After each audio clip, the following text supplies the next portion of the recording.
नमस्ते दोस्तों। क्या आपने कभी सोचा है कि जब पूरी दुनिया आपके खिलाफ खड़ी हो तब भी अकेले लड़ने का साहस कहाँ से आता है। आज की कड़ी में हम बात करेंगे महाभारत के इतिहास के उस युवा वीर की जिसने सिर्फ 16 साल की उम्र में वो कर दिखाया जिसे बड़े बड़े दिग्गज नहीं कर पाए। महाभारत के युद्ध का 13वां दिन अभिमन्यु के नाम रहा। आज हम जानेंगे कि कैसे जयद्रथ ने पांडवों का रास्ता रोका और कैसे 7 महारथियों ने मिलकर एक निहत्थे बालक पर वार किया। गर्भनाल पत्रिका के इस अंक में चलिए देखते हैं वीरता, धोखे और उस महान बलिदान की कहानी जिसने युद्ध के सारे नियम बदल दिए। जैसा कि पहले तय हुआ था, पांडवों की सेना अभिमन्यु के पीछे पीछे चली और जहां से व्यूह तोड़कर अभिमन्यु अंदर घुसा था वहीं से व्यूह के अंदर प्रवेश करने लगी। यह देख सिंधु देश का पराक्रमी राजा जयद्रथ, जो धृतराष्ट्र का दामाद था, अपनी सेना को लेकर पांडव सेना पर टूट पड़ा। जयद्रथ के इस साहसपूर्ण काम और सूझ को देखकर कौरव सेना में उत्साह की लहर दौड़ गई। कौरव सेना के सभी वीर उसी जगह इकट्ठे होने लगे जहां जयद्रथ पांडव सेना का रास्ता रोके हुए खड़ा था। शीघ्र ही टूटे मोर्चों की दरारें भर गईं। जयद्रथ के रथ पर चांदी का सूकर ध्वज फहरा रहा था। उसे देख कौरव सेना की शक्ति बहुत बढ़ गई और उसमें नया उत्साह भर गया। व्यूह को भेद कर अभिमन्यु ने जहां से रास्ता किया वहां इतने सेकर सैनिक आकर इकट्ठे हो गए कि व्यूह फिर से पहले जैसा ही मजबूत हो गया। व्यूह के द्वार पर एक तरफ युधिष्ठिर, भीमसेन और दूसरी ओर जयद्रथ में युद्ध छिड़ गया। युधिष्ठिर ने जो भाला फेंक कर मारा तो जयद्रथ का धनुष कटकर गिर गया। पलक मारते मारते जयद्रथ ने दूसरा धनुष उठा लिया और 10 बाण युधिष्ठिर पर छोड़े। भीमसेन ने बाणों की बौछार से जयद्रथ का धनुष काट दिया, रथ की ध्वजा और छतरी को तोड़ फोड़ दिया और रणभूमि में गिरा दिया। उस पर भी सिंधुराज नहीं घबराया। उसने फिर एक धनुष ले लिया और बाणों से भीमसेन का धनुष काट डाला।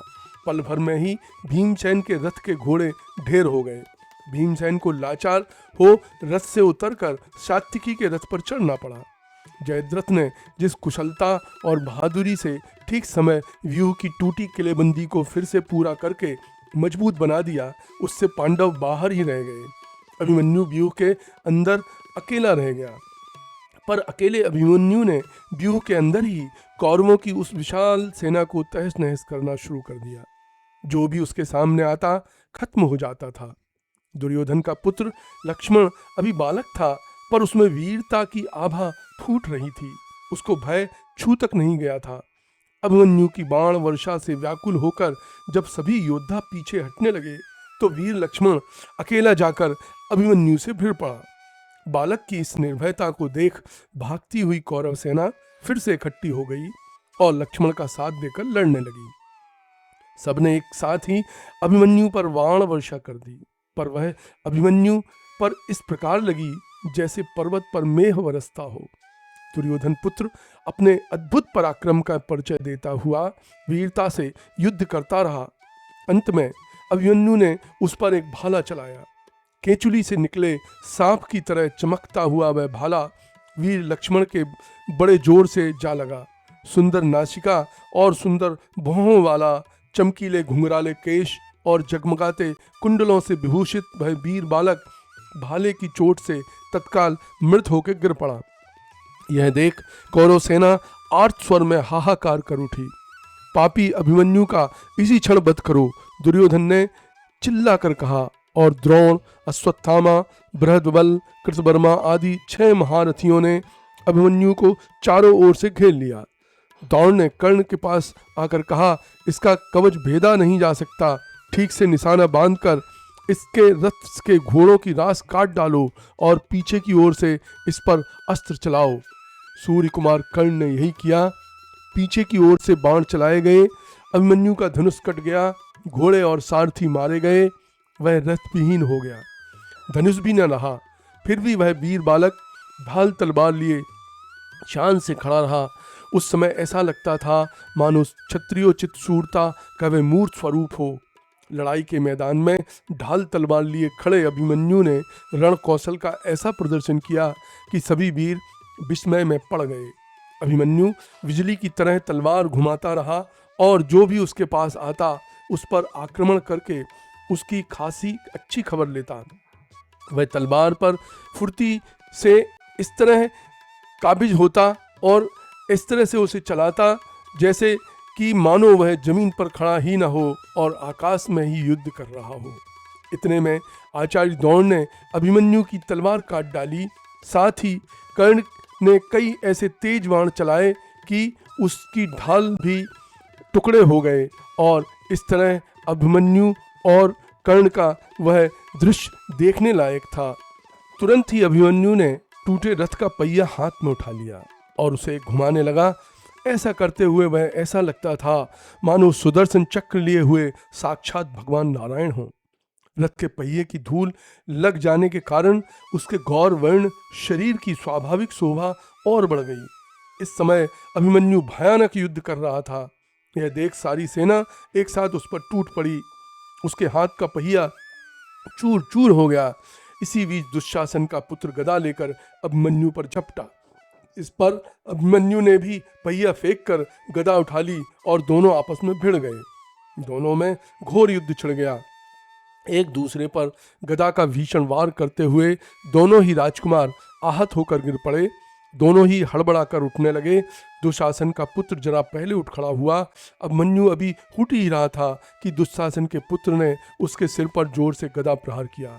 यूं भी अभिमन्यु अब तक कईयों से अकेला लड़ते हुए घायल हो चुका था और थककर चूर हो रहा था। गदा की मार पड़ते ही उसके प्राण पखेरु उड़ गए। संजय ने धृतराष्ट्र को इस घटना का हाल सुनाते हुए कहा, सुभद्रा के पुत्र के कौरव सेना में घुसने पर सेना की ऐसी दुर्दशा हो गई जैसे हाथी के घुस आने पर कदली वन की होती है।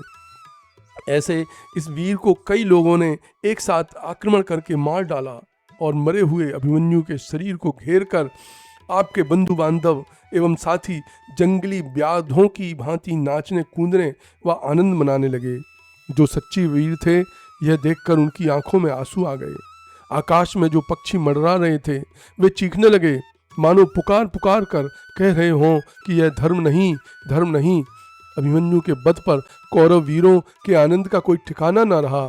सभी वीर सिंहनाद करने लगे, किंतु धृतराष्ट्र के पुत्र युयुत्सु को इससे बड़ा क्रोध आया। वह बोला, तुम लोगों ने यह उचित नहीं किया। युद्ध धर्म से अनभिज्ञ क्षत्रियों चाहिए तो यह था कि तुम लोग लज्जा से सिर झुकाते। उल्टा सिंहनाद कर रहे हो। तुमने यह भारी पाप किया है और आगे के लिए एक भारी संकट मोल ले लिया है। इस पर ध्यान न देकर मूर्ख व नासमझ लोगों की भांति आनंद मना रहे हो। धिक्कार है तुम्हें। यह कहते कहते युयुत्सु ने अपने हथियार फेंक दिए और मैदान से चल दिया। युयुत्सु धर्मप्रिय था। उसकी बातें कौरवों को क्यों पसंद आने लगी। अभिमन्यु का वध महाभारत का वह क्षण है जहां युद्ध धर्म से भटक कर अधर्म की ओर मुड़ गया। एक अकेले बालक को घेर कर मारना कौरवों की जीत नहीं, उनकी नैतिक हार थी। यह प्रसंग हमें सिखाता है कि जीत हासिल करने के लिए जब उसूलों की बलि दी जाती है तो वह जीत कलंक बन जाती है। अभिमन्यु भले ही शारीरिक रूप से हार गए, लेकिन उनकी वीरता ने उन्हें युगों युगों के लिए अमर बना दिया।